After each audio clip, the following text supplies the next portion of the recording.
જય શ્રી કૃષ્ણ વૈષ્ણવો. શ્રીનાથજી ચરિત્રામૃતના આજના સત્સંગમાં આપ સૌનું સ્વાગત છે. અત્યાર સુધીના વિડીયોમાં આપે જાણ્યું કે શ્રી મહાપ્રભુજી પૂરણમલ ક્ષત્રિય અને ગિરિરાજજી ઉપર શ્રીનાથજી માટે મંદિર સિદ્ધ કરવાની આજ્ઞા આપે છે અને પૂરણમલ તેના માટે ધન કમાવા નીકળી પડે છે. દરમિયાન શ્રી મહાપ્રભુજીના બે સેવકો સૂરદાસજી અને કૃષ્ણદાસજી મહાપ્રભુજીને ક્યારે અને કેવી રીતે મળે છે તેઓનો આપણે આજના સત્સંગમાં પરિચય મેળવીશું. તો આ સત્સંગ અંત સુધી સાંભળજો અને આ ચેનલ સબસ્ક્રાઈબ કરવાની બાકી હોય તો જલ્દીથી કરી લેજો. અને આ વિડીયોના અંતમાં શ્રીનાથજી ચરિત્રામૃતના અત્યાર સુધીના બધા ભાગોની લિંક આપેલી છે, ત્યાંથી બધા ભાગો આપ મેળવી શકશો. અને કમેન્ટ બોક્સમાં મને જય શ્રી કૃષ્ણ લખી મોકલવાનું ભૂલતા નહીં. તો ચાલો જલ્દીથી આજના સત્સંગની શરૂઆત કરીએ. શ્રી વલ્લભાધીશ કી જય. રાજા પરીક્ષિતના પુત્ર જન્મે છે. જે સ્થળે સર્પયજ્ઞ કર્યો હતો એ જ સ્થળ તે દિલ્હી પાસેનું નાનકડું ગામ સિંહી. આ નાનકડા ગામે આજથી 521 વર્ષ પહેલાં એકવાર ફરીથી ઇતિહાસને એક અણમોલ રત્નની ભેટ ધરી. સિંહી ગામમાં વસતા એક સારસ્વત બ્રાહ્મણના ઘરે વિક્રમ સંવત 1535ના વૈશાખ મહિનાની સુદ પાંચમના રોજ ચોથા પુત્રનો જન્મ થયો. પુત્રનું મુખ જોઈને બ્રાહ્મણે છાતી કૂટી, કારણ કે પુત્ર નેત્રો વગરનો જન્મ્યો હતો. આવા પુત્રની સાર સંભાળ કોણ રાખે? કોણ એને હાથનો સહારો આપે? કોણ એની લાકડી પકડીને એને દોરે? બ્રાહ્મણ મનમાં બહુ દુઃખ પામ્યો. સૌએ એ અંધપુત્રને તરછોડ્યો. તમામ પ્રકારના દુઃખોના મિશ્રણવાળા પહાડ હેઠળ પોતાના હાથપગ હલાવતા એ ચોથા પુત્રે મહા મહેનતે 6 વર્ષ પૂરા કર્યા. સૌ એને સૂર કહીને બોલાવતા. એક દિવસ ઘરમાં એવો પ્રસંગ બન્યો કે એ મોકાનો લાભ ઉઠાવી સૂરે ઘરનો ત્યાગ કર્યો અને લાકડી લઈને ચાલી નીકળ્યા. સિંહી ગામથી 4 કોસ દૂર એક બીજું ગામ આવ્યું. ગામ બહાર સુંદર તળાવ હતું. ત્યાં પાણી પીધું અને ઘટાદાર પીપળાના વૃક્ષ નીચે થોડીવાર આરામ કરવા બેઠા. સાંજ ઢળી રહી હતી. એટલામાં એ ગામનો એક શ્રીમંત જમીનદાર બ્રાહ્મણ પોતાના નોકરો સાથે ત્યાં આવી ચડ્યો. એ લોકોની વાત પરથી એવું લાગી રહ્યું હતું કે એ જમીનદારની ગાય ક્યાંક ખોવાઈ ગઈ હતી. સૂરે પોતાના દિવ્ય ચક્ષુ દ્વારા એ ખોવાયેલી ગાયો શોધી દીધી. જમીનદાર એકદમ આભારવશ થઈને ગયો. બીજા દિવસની સવાર પડી. માણસોને લઈને જમીનદાર પાછો આવી પહોંચ્યો. સૂરની ઈચ્છા જાણીને એણે તળાવ પર જ પીપળાની નીચે એક ઝૂંપડી બનાવી દીધી. સૂરની સેવા કરવા માટે એક નોકરને પણ ત્યાં રાખી દીધો. પછી ગામમાં જઈ બધાને સૂરના ચમત્કારની વાત કહી. વાત વાયુ વેગે ફેલાઈ. ગામના લોકો પોતપોતાના દુખડા લઈને તળાવ કિનારે દોડ્યા. સૂર સૌના મનનું સમાધાન કરે, એમનું વચન ફળે અને સૌને ફાયદો થાય. આમ કરતા મહિમા એટલો બધો વધી ગયો કે સૂરની પૂજા ચાલી. સતત ભીડ રહ્યા કરે. ખાવા પીવાની વસ્તુઓના ખડકલા ખડકાઈ. ધીમે ધીમે ઝૂંપડીની જગ્યાએ પાકું અને મોટું ઘર તૈયાર થયું. અઢળક દ્રવ્ય, ભાત ભાતના વસ્ત્રો અને રાચરચીલાનો વૈભવ વધી પડ્યો. સૂર સ્વામી કહેવાયા. ઘણા લોકોએ એમની કંઠી બાંધી અને સેવક થયા. ગાયન વાદનના સાજ ભેગા થઈ ગયા. ભજન મંડળી તૈયાર થઈ. ધૂમ મચી ગઈ.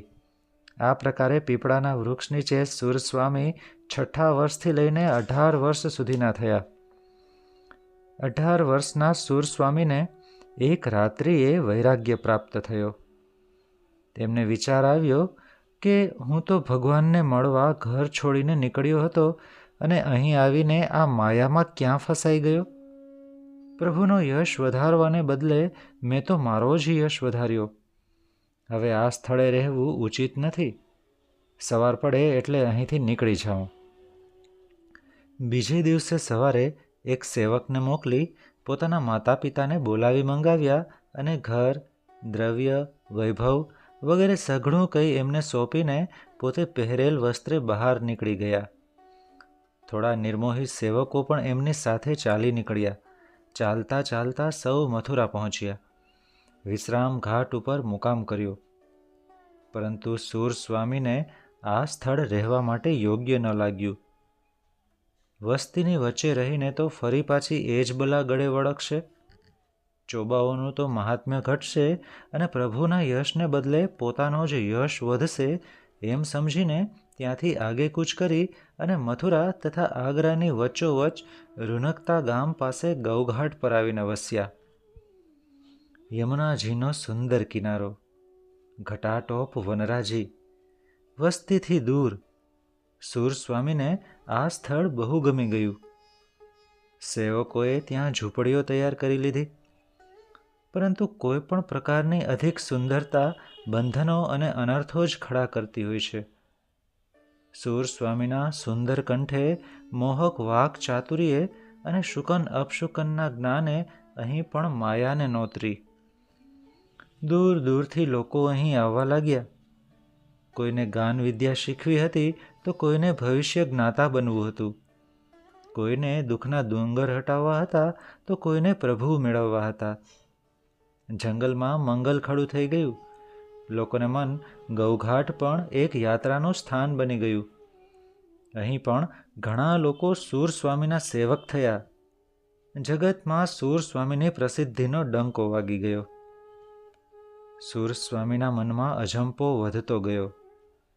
અરે, પ્રભુની આ કપટી માયા કેમ મારો પીછો છોડતી નથી?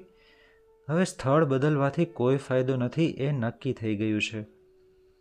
ગામ હોય કે જંગલ, લોકો મને વીંટળાયેલા જ રહે છે. હવે તો પ્રભુ પોતે આવીને મને આ માયાથી બચાવીને શરણે લે તો સારું. અને એક દિવસ સાચે જ એવો ઉગ્યો કે જ્યારે સૂર સ્વામીની બધી ઈચ્છા પૂરી થઈ ગઈ. આચાર્ય શ્રી મહાપ્રભુજી અડેલથી વ્રજમાં પધારતા રૂનકતા ગામ પાસે ગૌઘાટ પર બિરાજ્યા હતા. સૂર સ્વામી પોતાના સેવકો સાથે આપશ્રીના દર્શન કરવા ગયા. આવીને શ્રી આચાર્યજીને સાષ્ટાંગ દંડવત પ્રણામ કર્યા. ત્યારે શ્રી મહાપ્રભુજીએ કહ્યું, સૂર, કંઈક ભગવત યશ વર્ણન કરો. સૂર સ્વામીએ બહુ ભાવપૂર્વક દીનતાના 2 પદો ગયા. હો હરિ સબ પતિતન કો નાયક અને પ્રભુ હો સબ પતિતન કો ટીકો. સાંભળીને શ્રી મહાપ્રભુજીએ ફરીથી આજ્ઞા કરી, સૂરને આવો રઘવાટ ન શોભે, કંઈક ભગવત લીલા ગાઓ. સૂર કહે, મહારાજ, હું ભગવત લીલામાં કંઈ સમજતો નથી. આપ કૃપા કરીને સમજાવો. મહાપ્રભુજી કહે, ઠીક છે, જાઓ શ્રી યમુનાજીમાં સ્નાન કરી આવો, પછી અમે તમને ભગવત લીલા સમજાવીશું. સૂર સ્વામી પાસેથી આજે પેલી માયાએ વિદાય લેવાની ક્ષણ આવી પહોંચી હતી. શ્રી મહાપ્રભુજીએ સૂર સ્વામીને નામ નિવેદન કરી સમર્પણ કરાવ્યું અને દાસ બનાવ્યા. પછીથી શ્રીમદ ભાગવત દસમ સ્કંધનો સારાંશ સંભળાવ્યો. પ્રભુની સંપૂર્ણ લીલાનું સૂરદાસજીના હૃદયમાં સ્થાપન કર્યું અને પ્રેમ લક્ષણા ભક્તિ સિદ્ધ કરાવી. હવે સૂરદાસજી ભગવત લીલાયશ વર્ણન કરવા માટે સમર્થ બન્યા. તરત જ સૂરદાસજીએ દશમ સ્કંધની કારિકા અનુસાર ચક ઈરી ચલી ચરણ સરોવર જહાં નહીં પ્રેમ વિયોગ જેવા પદો બનાવીને આચાર્યશ્રીની સન્મુખ ગયા. પછી વ્રજ ભયો મહરી કે પૂત જેવી અતિ દીર્ઘ વધાઈ દ્વારા નંદાલયની લીલાનું ગાન કર્યું. ત્યાર પછી આચાર્યશ્રીએ પુરુષોત્તમ સહસ્ત્ર નામ દ્વારા સમગ્ર ભાગવતનો સાર સૂરદાસજીને સંભળાવ્યો. તત્કાળ સૂરદાસજીએ ભાગવતના પ્રથમ સ્કંધથી લઈને 12 સ્કંધ સુધીની લીલાના કીર્તનો બનાવીને ગાયા. શ્રી મહાપ્રભુજી ગૌઘાટ પર 3 દિવસ બિરાજ્યા. સૂરદાસજીએ જેટલા સેવકો કર્યા હતા તે બધાને શ્રી મહાપ્રભુજીના સેવક કરાવ્યા. તે પછી શ્રી મહાપ્રભુજી વ્રજમાં પધાર્યા. સૂરદાસજી પણ સાથે આવ્યા. આ સમયે સૂરદાસજી અને શ્રી મહાપ્રભુજી બંને 32 વર્ષના હતા. વિક્રમ સંવત 1567ના વર્ષમાં આ પ્રસંગ બન્યો છે. વ્રજમાં આવીને સૂરદાસજીએ ગોકુલમાં શ્રી નવનીત પ્રિયજીના અને ગોપાલપુરમાં શ્રી ગોવર્ધન ધરણ શ્રીનાથજીના અપ્રતિમ સૌંદર્યના દર્શન કર્યા. તરત જુદી જુદી લીલાઓના અનેક કીર્તનો રચીને ગાયા. શોભિત કર નવનીત લીએ અને અબ હો નાચ્યો બહુત ગોપાલ જેવા કીર્તનો યાદગાર બની ગયા. ત્યારે શ્રી મહાપ્રભુજીએ પ્રસન્ન થઈને કહ્યું, સૂર, તમને પુષ્ટિ માર્ગનો સિદ્ધાંત ફલિત થયો છે.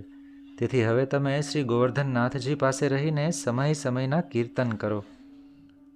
શ્રી મહાપ્રભુજીની આજ્ઞાથી અને કૃપાથી સૂરદાસજીએ શ્રી ઠાકોરજીને નિત્ય પ્રાતઃકાલમાં જગાવવાથી લઈને શયન પર્યંતના હજારો કીર્તનો કર્યા.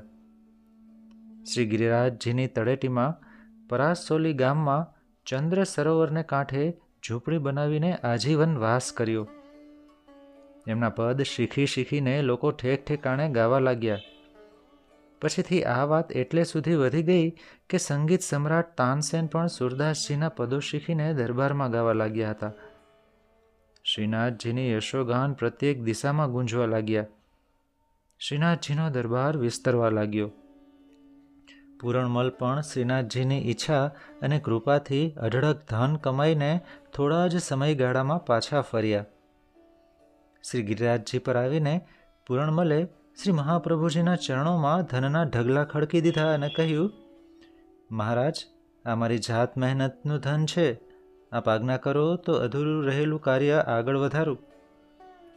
પૂરણમલ, સર્વ કંઈ શ્રી હરિની ઈચ્છાને જ આધીન છે. મંદિર સિદ્ધ થશે એ પણ એમની ઈચ્છા અને સામર્થ્યથી જ. માટે એમનું સ્મરણ કરીને આગળ વધો અને સફળતા મેળવો. અશક્ય વા સુશક્ય વા સર્વથા શરણમ હરિ. શ્રી મહાપ્રભુજીએ પૂરણમલને આજ્ઞા અને આશીષ દીધી. હવે અધૂરું રહેલું બાંધકામ પૂરજોશે આગળ વધ્યું. ઘરે પાછા ફરેલા કારીગરો પણ ખબર મળતાવે તરત જ આગ્રાથી આવી પહોંચ્યા. લાકડા, પથરા, રેતી, ચૂનો, રંગ વગેરે કંઈ કેટલાય પ્રકારની વસ્તુઓ શ્રી ગિરિરાજજી પર દરરોજ આવવા લાગી. ઓચિંતાની કોઈ વસ્તુ ખૂટી જાય તો મોટા શહેરમાં જઈ એની ખરીદી કરવી, દુકાનદારોને સમજાવવા, વ્યવસ્થિત હિસાબ રાખવા, શ્રીનાથજીની સેવા સંબંધી સામગ્રી ભેટ કરવી, આ સર્વ કંઈ માટે હવે એક અધિકારીની પણ જરૂરિયાત વર્તાવા લાગી. અને વિક્રમ સંવત 1567માં જ વળી એક બીજો યાદગાર પ્રસંગ બની ગયો. એ યાદગાર પ્રસંગની પૂર્વ ભૂમિકા કંઈક આ પ્રકારની હતી. વિક્રમ સંવત 1554ના વર્ષમાં ગુજરાતના ખેડા જિલ્લાના હાલના ચરોતર વિભાગના મુખીને ઘરે એક પુત્રનો જન્મ થયો. મુખીનું ઘર એટલે ગામનું પહેલા દરજ્જાનું ઘર કહેવાય. એમાંય વળી પુત્ર જન્મનો પ્રસંગ એટલે તો શી વાત. મુખી કણબી પટેલ હતા.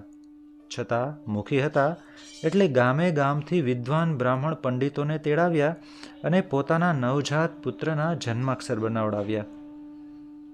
પુત્રના લક્ષણો અને ભવિષ્ય જાણવા માટે મુખી બહુ જ ઉત્સુક બની ગયા. પંડિતોને મોં માગી દક્ષિણા આપી અને પુત્રની કુંડલી પાકી ગણતરીવાળી મંડાવી. ગણતરી કરીને પંડિતો ઊભા થઈ ગયા. મુખીજી, અમારી ગણતરી એમ કહે છે કે આ બાળક ભગવાનનો પરમ ભક્ત બનશે, સાધુ વૈરાગીની સોબત કરશે, વહીવટી કામકાજમાં ભારે નિપુણ બનશે, ગાન અને સંગીત વિદ્યામાં અતિ પ્રવીણ હશે, પુષ્કળ દેશાટન કરશે અને એનું નામ કૃષ્ણદાસ રાખવામાં આવશે. હે વિદ્વાન ભૂદેવો, મને તો પુત્ર દ્વારા સુખ પ્રાપ્તિ થશે ને? મુખી, આ પુત્ર એની કિશોરાવસ્થામાં જ તમારા ઘરનો ત્યાગ કરશે અને આજીવન અવિવાહિત રહેશે. બોલો, તમે કયા પ્રકારના પુત્ર સુખની ઝંખના રાખો છો? આ સાંભળતા જ મુખીના ચહેરાનો રંગ ઉડી ગયો. ભૂદેવો, તમે ફરીથી ગણતરી માંડી જુઓ, ક્યાંક કંઈ ભૂલચૂક થઈ ગઈ હોય તો? મુખીજી, તમે અમને દક્ષિણા આપો કે ના આપો, અમે તો જે સાચું હતું એ કહી દીધું. ઠીક છે, જેવી ભગવાનની મરજી, કહેતા મુખી ઉદાસ થઈ ગયા અને દાન દક્ષિણા આપી પંડિતોને વિદાય કર્યા. પુત્રના નામકરણની વિધિને દિવસે મુખીએ પુત્રનું નામ કૃષ્ણદાસ રાખ્યું. સમય વીતતો ગયો. એમ કરતાં કરતાં કૃષ્ણદાસની ઉંમર 13 વર્ષની થઈ. એક દિવસ કૃષ્ણદાસના સત્યનિષ્ઠપણાને લીધે કૃષ્ણદાસના પિતાનું મુખીપણું છૂટી ગયું. પિતાએ માથું કૂટ્યું. આ સાધુડાને કારણે આવેલું ધન પણ ગયું અને ગામનું મુખીપણું ગયું. ખબર નહીં ક્યાં જન્મનું વેર લેવા આવ્યો છે આ દીકરો બનીને. બાપુ, તમે ખોટા કર્મો કરીને બંને લોક બગાડી રહ્યા છો. મુખીપણું છૂટ્યું એ સારું જ થયું. ઈશ્વર કૃપાથી તમારો જીવ તો બચી ગયો.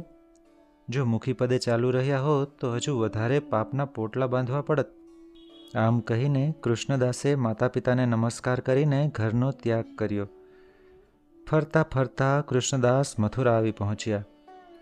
ત્યાં સ્નાન, ધ્યાન, દર્શન ઇત્યાદિ પરવારી વ્રજમાં શ્રી ગોવર્ધન તરફ પ્રયાણ કર્યું.